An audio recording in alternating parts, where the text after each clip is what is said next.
Seeing information from both sides helps us develop an even deeper perspective than the one we have now. But the point of this, for those who don't have time to listen, is that what we're calling spiritual leaders in America, the best way I could say it is we should question it, maybe because of what I'm about to read. So check this out. This is the lady Catherine Austin Fitz speaking. She says, I have been asked by a friend to speak to a group called Spiritual Frontiers Foundation. They have a conference once a year where they explore how they can help our society evolve spiritually. They're very committed to a higher spiritual life, and I have been asked to give a speech called How the Money Works in Organized Crime, which later became a very funny and famous article called Narco Dollars for Beginners. I suggest you guys all read that article, Narco Dollars for Beginners. It'll help you understand why. Well, it'll just help you understand a lot. Anyway, so I'm in the middle of the speech talking about how the U.S. Congress had hearings about allegations of narcotics trafficking by the intelligence agencies in South Central L.A. It's called the so-called Dark Alliance allegations. At that time, the Department of Justice had told a reporter who I was working with that the U.S. economy launders $500 billion to $1 trillion a year in illegal money. That's not just narcotics trafficking. It's financial fraud, illegal gambling, everything. So I said to this wonderful group of spiritually evolved, committed people, what would happen if we stop being the global leader in money laundering? They said, well, it would be a problem because that money would not go to the New York Stock Exchange, the same stock exchange that was started on slavery, on the backs of our ancestors, ladies and gentlemen. This is the response that this group of spiritual leaders gave in 2000.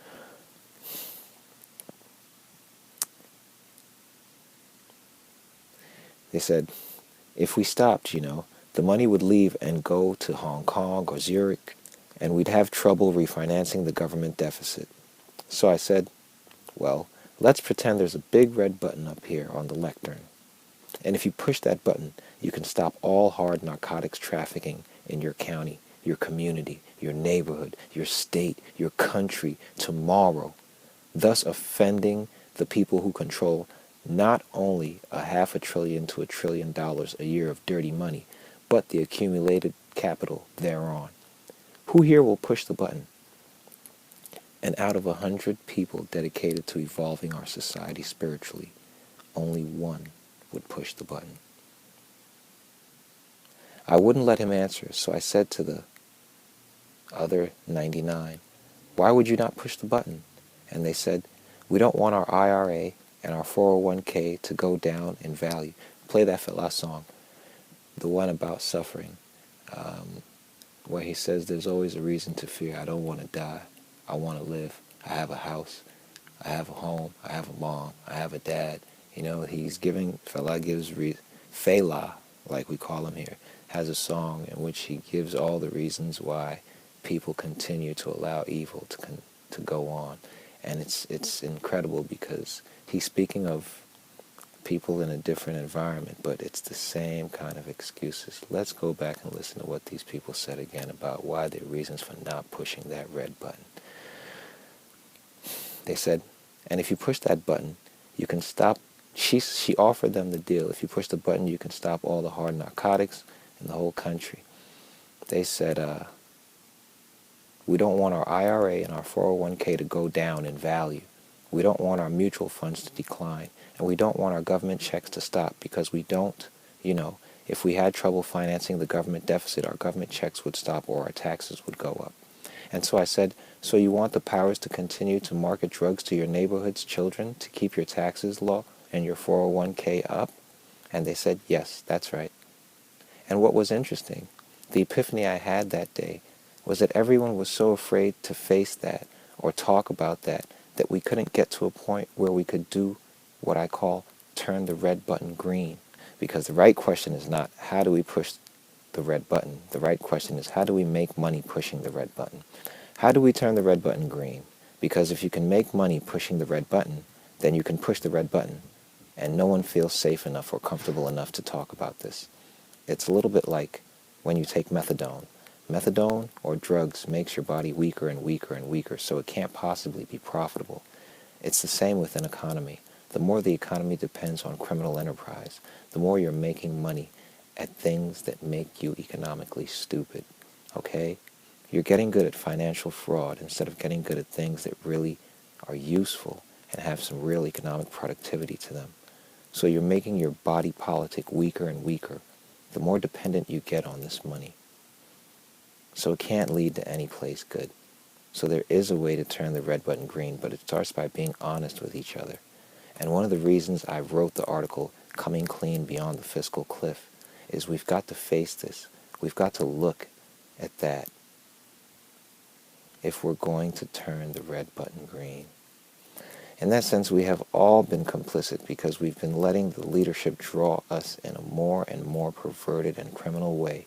And as we've done it, we've made the body politic weaker and weaker and weaker because we're all spending our time doing things that are making us stupider instead of spending our time making things that make us healthier and stronger. Ms. Fitz posed these questions to the audience in the spiritual conference during the summer of 2000, and it's the author's hope that in the summer of 2013, when this article was written, that I guess people are actively pursuing a way in which to turn the red button green. Now, this is a great example of the schism between, I guess, melanated ways of thinking and being and other ways of thinking and being. Now, a word from Dr. Phillip Valentine, a black man, ladies and gentlemen. As to the matter of race and the New Age, what I have chosen to write concerning the unpopular subject of race, particularly where it concerns the collective histories of the Anglo-Saxon/Nordic European, or so-called Aryan/Caucasian, quote-unquote, white race, their present actions and the consequences such actions continue to inflict upon Earth's animal life, autochthonous peoples, and the planet's ecological future in general, has nothing whatsoever to do with reverse racism or any other selective semantics used by dyed-in-the-wool racists to deflect attention from themselves and the real issues, like turning the red button green does. My analysis of this subject and its ongoing effects throughout the current world paradigm is inclusive of the nature, but more specifically the behavior of the genus Varietes caucasia, who claim to have had their origins in southwestern Asia by way of the Caucasus, and those who collectively inhabit geographical areas now absurdly designated the quote-unquote continent of Europe.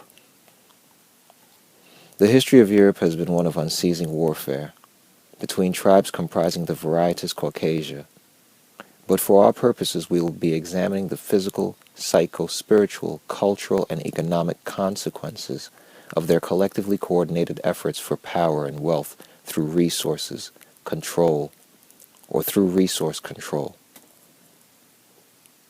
which led to the conquest and genocide of the lands and peoples of Africa and the so-called Americas, and how this joint enterprise of greed and carnage continues to affect the very fabric of evolutionary consciousness around the globe today. Presently, these tribes are comprised of many ethnicities, all falling under the rubrics of three major religions: Christianity, Judaism, and Islam. Each has worked in opposition as well as in tandem with one another to bring about the utter devastation of Africa's and America's ancient high civilizations. With the spread of their influence through military conquest and forced acculturation, these mother religions, quote-unquote, diversified into mutated variables of the same pathological ecclesiasticism, primarily in accordance with geography and ethnic compositions. Today, the so-called northern tribes associated with the Germanic Jesuit princes now commanding the Roman state church, in a coordinated partnership with Zionism masked as Talmudic Judaism, exert what appear to be the greatest influence upon the political, educational, and economic affairs of our world. At this very moment in time, however, there also appears to be a vicious life and death struggle being waged between splinter tribal factions of the white Protestant Christian elite, the Vatican Catholic Talmudic Zionist elite, and the Orthodox Ismaili Islamic elite, for ultimate control of the earth into the 21st century. I say appears because in light of all the available evidence, It appears as if the Jesuit general behind the papal throne rules over and coordinates the affairs and interactions of all three.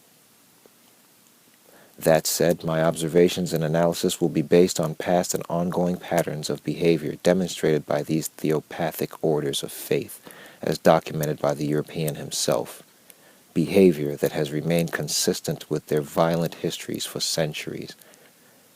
Such behavior has been reflected in the overall physical, social, environmental, and psychological traumas experienced by the overwhelming majority of black and brown indigenous peoples living on Earth today. To be continued.